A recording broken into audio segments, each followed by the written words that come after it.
Atoms and quanta. Describe the two primary models of light. Explain how the energy of a photon is related to its frequency. Describe what the photoelectric effect suggests about the way light interacts with matter. Explain what causes light to behave like a wave and what causes light to behave like a particle. Describe what de Broglie suggested about all matter. Describe electron orbits according to de Broglie's theory of matter waves. Explain what determines the radii of electron orbits in the Bohr model of the atom. Describe the laws governing subatomic interactions. Explain what determines predictability in orderly systems. The big idea. Material, particles, and light have both wave properties and particle properties. The final unit in this book is about the realm of the unimaginable tiny atom. This chapter investigates atomic structure, which is revealed by analyzing light. Light has a dual nature, which in turn radically alters our understanding of the atomic world. The next chapter covers the structure of the atomic nucleus and radioactivity, and the concluding chapter is about the nuclear processes of fission and fusion. Discover: how can waves behave as particles and particles behave as waves? 1. Draw a square with size of about 5 centimeters. Draw a second square of the same size on top but slightly displaced to the side of the first square. Form a cube by connecting the two squares with straight lines connecting to corresponding vertices. And 4. Stare at the cube until you observe a change in the drawing. Analyze and conclude. 1. Observing. Describe any changes you observe in the appearance of the cube. Predicting. Do you think you would observe similar changes when viewing other figures or objects? Making generalizations. Suggest other situations in which there are two equally valid points of view. 38.1. Models. Nobody knows what an atom's internal structure looks like, for there is no way to see it with our eyes. To visualize the processes that occur in the subatomic realm, we construct models. Figure 38.1 shows the planetary model, the one that most people think of when they picture an atom, in which the electrons orbit the nucleus like planets going around the sun. This was an early model of the atom suggested by Danish physicist Niels Bohr in 1913. We still tend to think in terms of simple picture, even though it has been replaced by a more complex model in which the electrons are represented as clouds spread throughout the interior of the atom, as shown in figure 38.2. 38.1. In the old planetary model of the atom, the electrons orbit the nucleus like planets around the sun. Figure 38.2. In the current model of the atom, electrons are spread out in waves or clouds. We will see that the planetary model of the atom is still useful for understanding the emission of light. Models are assessed not in terms of their truthfulness, but in terms of their usefulness.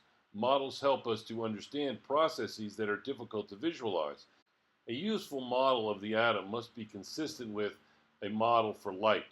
For most of what we know about atoms, we learn from the light and other radiations they emit. Most light has its source in the motion of electrons within the atom. Through the centuries, there have been two primary models of light: the particle model and the wave model. Isaac Newton believed light was composed of a hail of tiny particles. Christian Huygens believed that light was a wave phenomenon. The wave model was reinforced more than a century later when Thomas Young demonstrated that light exhibited constructive and destructive interference. Later, James Clerk Maxwell proposed that light is an electromagnetic wave and part of a broader electromagnetic spectrum. The wave model gained further support when Heinrich Hertz produced radio waves that behaved as Maxwell had predicted. This seemed to verify the wave nature of light once and for all, but Maxwell's electromagnetic wave model was not the last word on the nature of light. In 1905, Albert Einstein resurrected the particle theory of light. Concept check. What are the two primary models of light? 38.2. Light quanta. Einstein visualized particles of light as concentrated bundles of electromagnetic energy. Einstein built on the idea of a German physicist, Max Planck, who a few years earlier had proposed that atoms do not emit or absorb light continually, but do so in little chunks. Each chunk was considered a quantum, or a fundamental unit. The plural of quantum is quanta. Planck believed that light existed as continuous waves, just as Maxwell had asserted, but that emission and absorption occurred in quantum chunks. Einstein went further and proposed that light itself is composed of quanta. One quantum of light energy is now called a photon. The idea that certain quantities are quantized, that they come in discrete, separate units, was known in Einstein's time. Matter is quantized. The mass of a gold ring, for example, is equal to some whole number multiples of the mass of a single gold atom. Electric charge is quantized, as all charge is some whole number multiple of the charge of a single electron. Other quantities such as energy and angular momentum are quantized. The energy in a light beam is quantized and comes in packets or quanta. Only a whole number of quanta can exist. The quanta of light or of electromagnetic radiation in general are the photons. Photons have no rest energy. They move at one speed only, at the speed of light. The total energy of a photon is the same as its kinetic energy. The energy of a photon is directly proportional to the photon's frequency. This relationship is illustrated in figure 38.3. When the energy E of a photon is divided by its frequency f, the quantity that results is known as Planck's constant, h. This quantity is always the same, no matter what the frequency. The energy of every photon is therefore E equals hf. This equation gives the smallest amount of energy that can be converted to light of frequency f. Light is not emitted continuously, but as a stream of photons, each with a energy hf. Concept check. How is the energy of a photon related to its frequency? 38.3. The energy of a photon of light is proportional to its vibrational frequency. 38.3. The photoelectric effect. Einstein found support for his quantum theory of light in the photoelectric effect. The photoelectric effect is the ejection of electrons from certain metals when light falls upon them. These metals are said to be photosensitive, that is, sensitive to light. This effect is used in electric eyes, in the photographer's light meter, and in picking up sound from the soundtracks of motion pictures. Explanation of the photoelectric effect. The photoelectric effect is illustrated in 38.4. Energy from the light shining on the metal plate gives electrons bound in the metal enough energy to escape. Figure 38.4. The photoelectric effect depends on the frequency of light that shines on the metal. Investigators discovered that high-frequency light, even from a dim source, was capable of ejecting electrons from a photosensitive metal surface. Yet, low-frequency light, even from a very bright source, could not dislodge electrons. Since bright light carries more energy than dim light, it was puzzling that dim blue or violet light could dislodge electrons from certain metals when bright red light could not. Einstein explained that the photoelectric effect by thinking of light in terms of photons. The absorption of a photon by an atom in the metal surface is an all or nothing process. Only one photon is absorbed for each electron ejected from the metal. The number of photons that hit the metal has nothing to do with whether a given electron will be ejected. Will high-frequency light eject a greater number of electrons than low-frequency light? Not necessarily. The answer is yes if electrons are ejected by the high-frequency light but not by the low-frequency light because its photons do not have enough energy. If the light of both frequencies can eject electrons, then the number of electrons ejected depends on the brightness of the light, not on its frequency. If the energy in the photon is large enough, the electrons will be ejected from the metal. But if the energy in the photon is too small, then the electron is not ejected. The intensity of the light does not matter. From E equals HF, the critical factor is the frequency of the color of the light. Since each blue or violet light photon carries enough energy to free an electron from the metal, a few photons of blue or violet light can eject a few electrons. But hordes of red or orange photons cannot eject a single electron. Only high-frequency photons have the energy needed to pull loose an electron. Notes: light travels as a wave and hits as a particle. Support for the particle model of light. The energy of a wave is spread out along a broad front. For the energy of a light wave to be concentrated enough to eject a single electron from the metal surface is as unlikely as an ocean wave to hurl a boulder off a beach with the energy equal to the energy of a whole wave. The photoelectric effect suggests that light interacts with matter as a stream of particle-like photons. The number of photons in a light beam controls the brightness of the whole beam, but the frequency of the light controls the energy of each individual photon. Experimental verification of Einstein's explanation of the photoelectric effect was made 11 years later by the American physicist Robert Millikan. Every aspect of Einstein's interpretation was confirmed, including the direct proportionality of photon energy to frequency. It was for this, and not for his theory of relativity, that Einstein received the Nobel Prize. Concept check. What does the photoelectric effect suggest about the way light interacts with matter? 38.4. Waves as particles. Light behaves like waves when it travels in empty space, and like particles when it interacts with solid matter. Figure 38.5 is a striking example of the particle nature of light. The photograph was taken with exceedingly feeble light. Each frame shows the image progressing photon by photon. Note also that the photons seem to strike the film in an independent and random manner. Concept check. What causes light to behave like a wave, like a particle? Figure 38.5. Stages of the exposure of film to light reveal the photon by photon production of a photograph.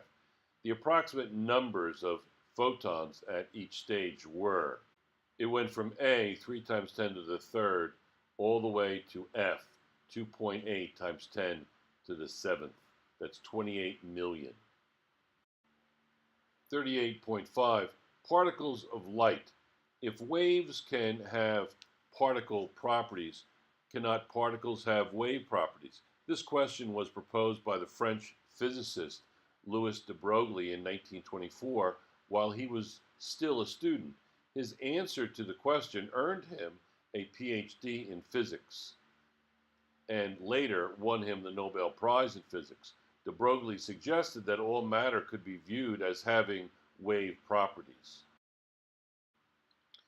All particles, electrons, protons, atoms, marbles, and even humans, have a wavelength that is related to the momentum of the particles by wavelength equals h over momentum, where h is Planck's constant again.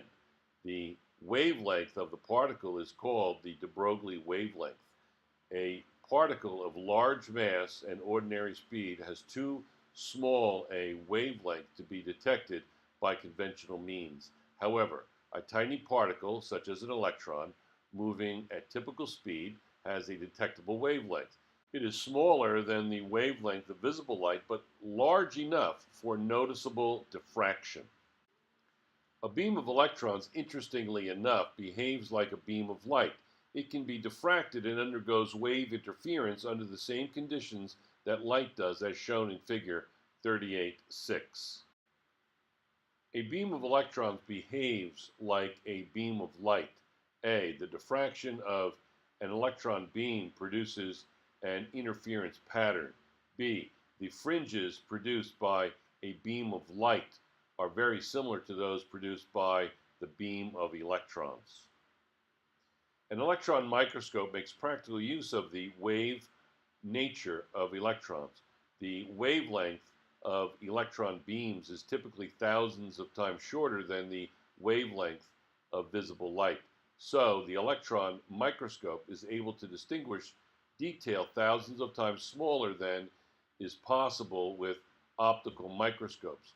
Figure 38.7 shows a fly's head as seen with a scanning electron microscope. Concept check. What did de Broglie suggest about all matter? Figure 36.7. A scanning electron microscope allows you to see this fly's head in striking detail.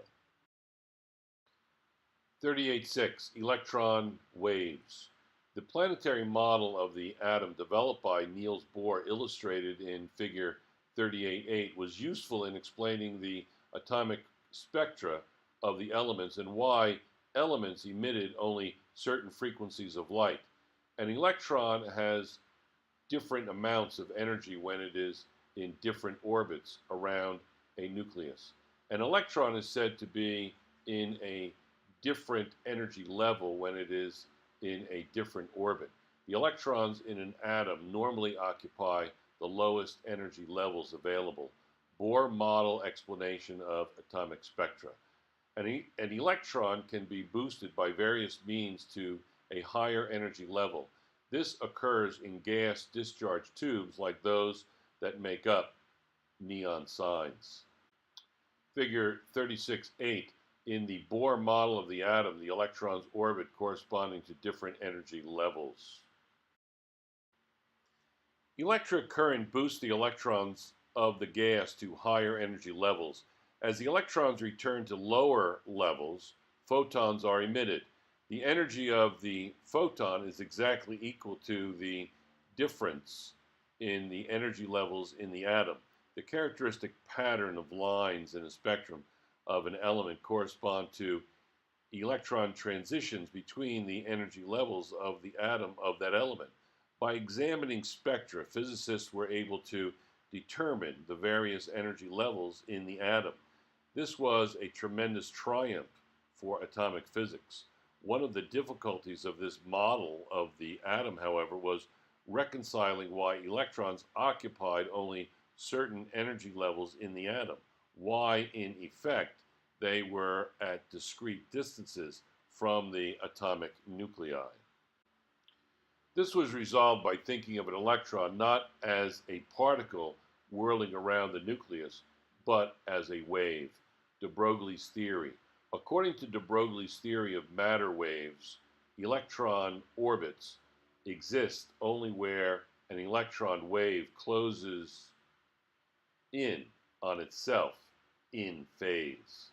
The electron wave reinforces itself constructively in each cycle, just as the standing wave on a music string is constructively reinforced by its successive reflections. The electron is visualized not as a particle located at some point in the atom, but as though its mass and charge were spread throughout a standing wave surrounding the nucleus. The wavelength of the electron wave must fit evenly into the circumference of the orbits, as illustrated in figure 38.9. The circumference of the innermost orbit, according to this model, is equal to one wavelength of the electron wave. The second orbit has a circumference of 2 electron wavelengths, the third 3, and so on. This is illustrated in figure 3810.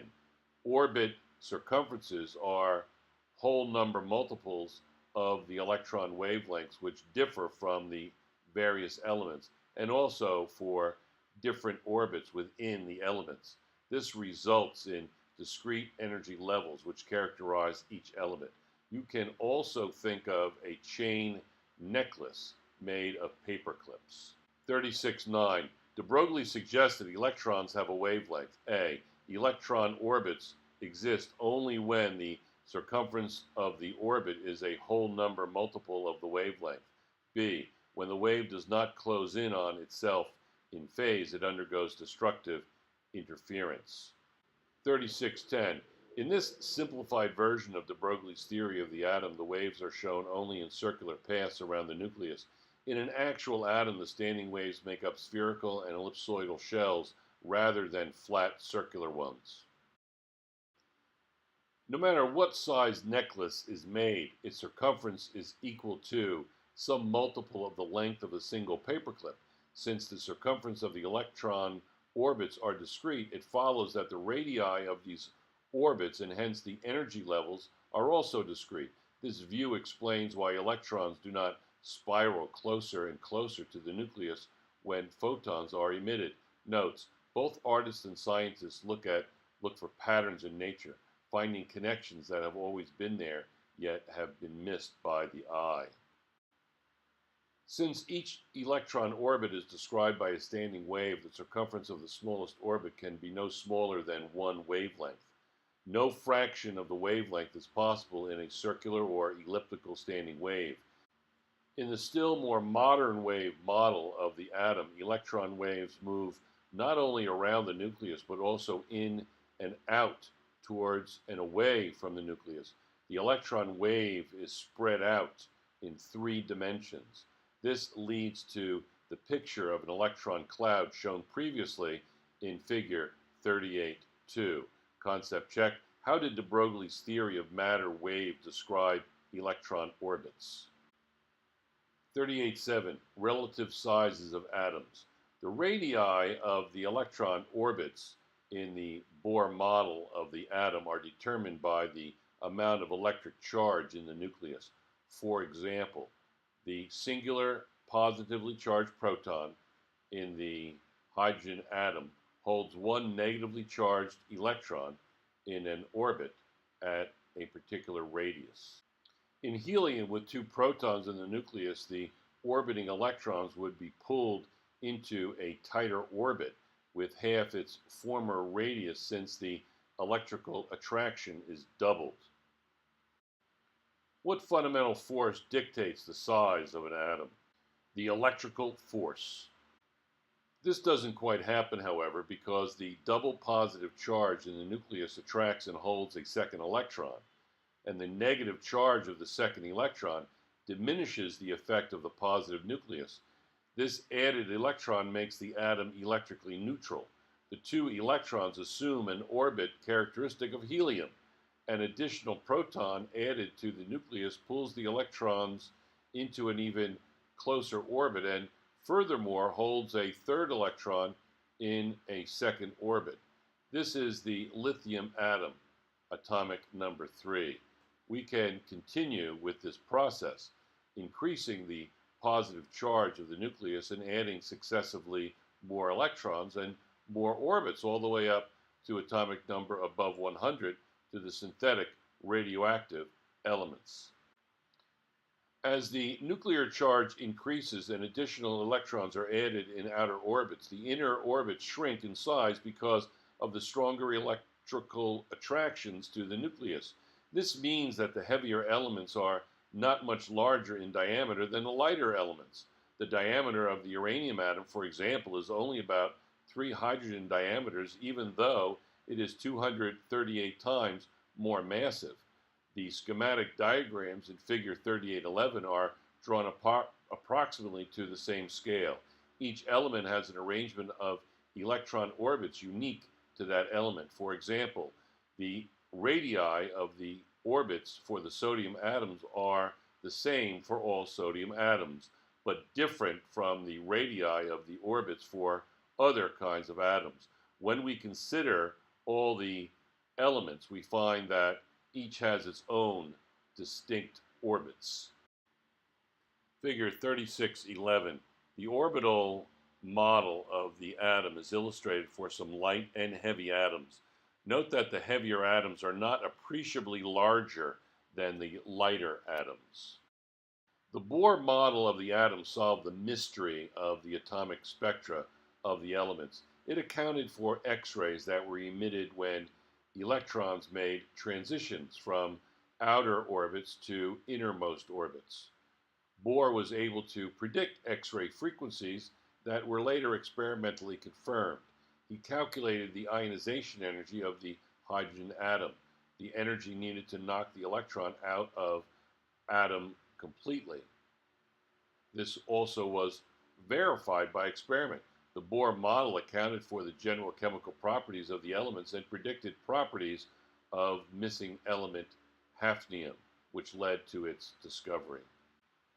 The Bohr model was impressive. Nonetheless, Bohr was quick to point out that his model was to be interpreted as a crude beginning, and the picture of electrons whirling like planets about the sun was not to be taken literally, a statement to which popularizers of science paid no heed.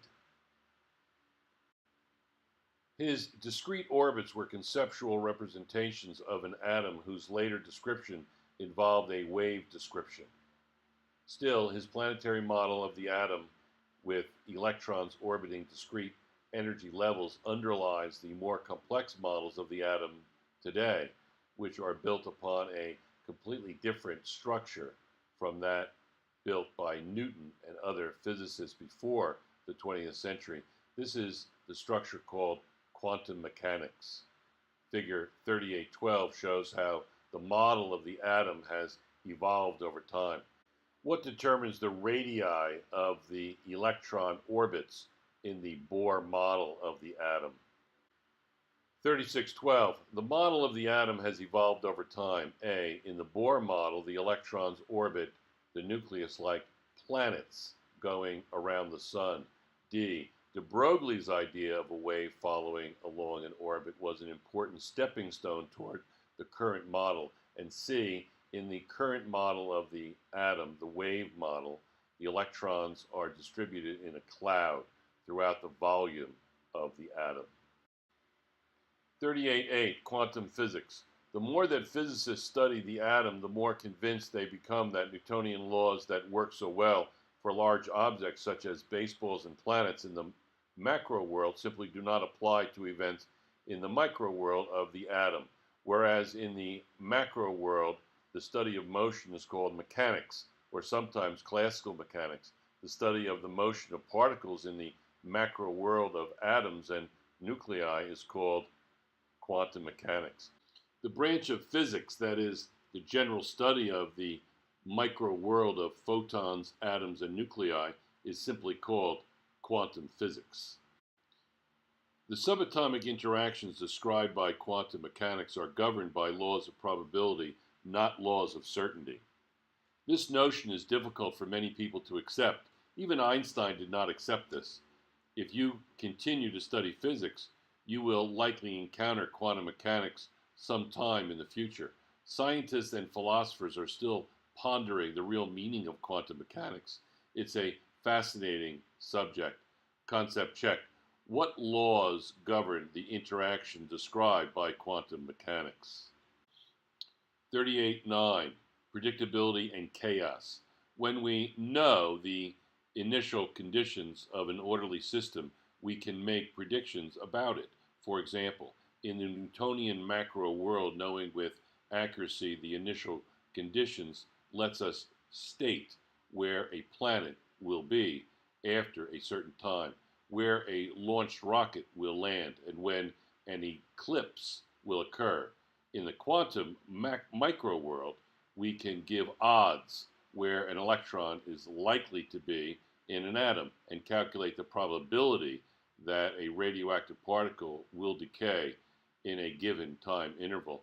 Predictability in orderly systems, both Newtonian and quantum, depends on a knowledge of initial conditions. Some systems, however, whether Newtonian or quantum, are not orderly. They are inherently unpredictable. These are called chaotic systems. Turbulent water flow is an example. No matter how accurately we know the initial conditions of a piece of floating wood as it flows downstream, we cannot predict its location later downstream.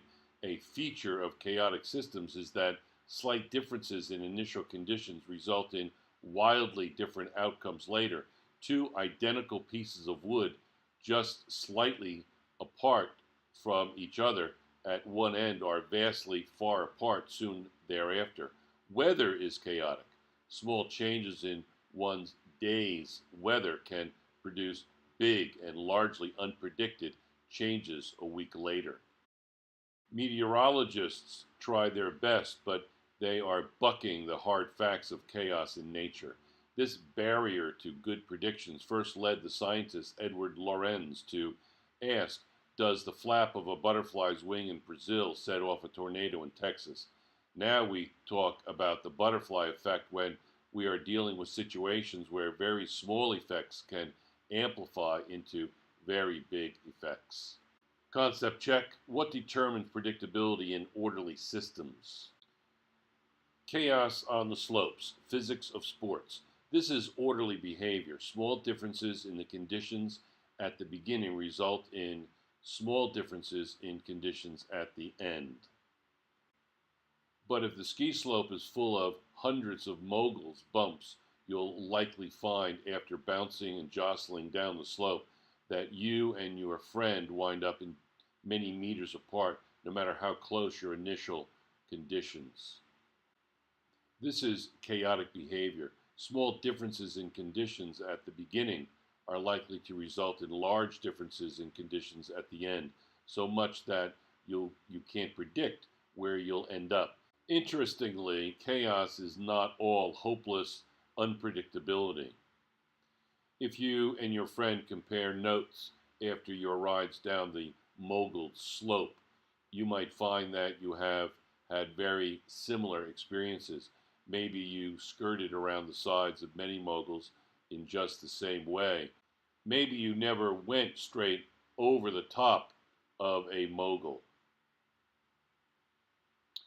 So there is order in chaos. Scientists have learned how to treat chaos mathematically and how to find the parts of it that are orderly.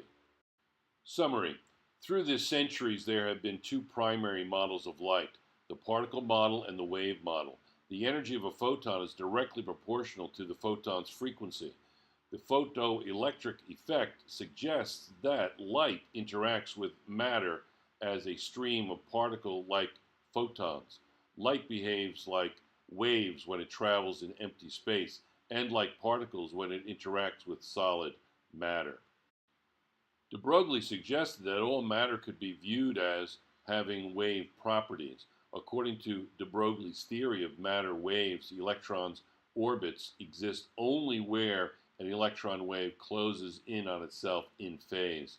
The radii of the electron orbits in the Bohr model of the atom are determined by the amount of electric charge in the nucleus.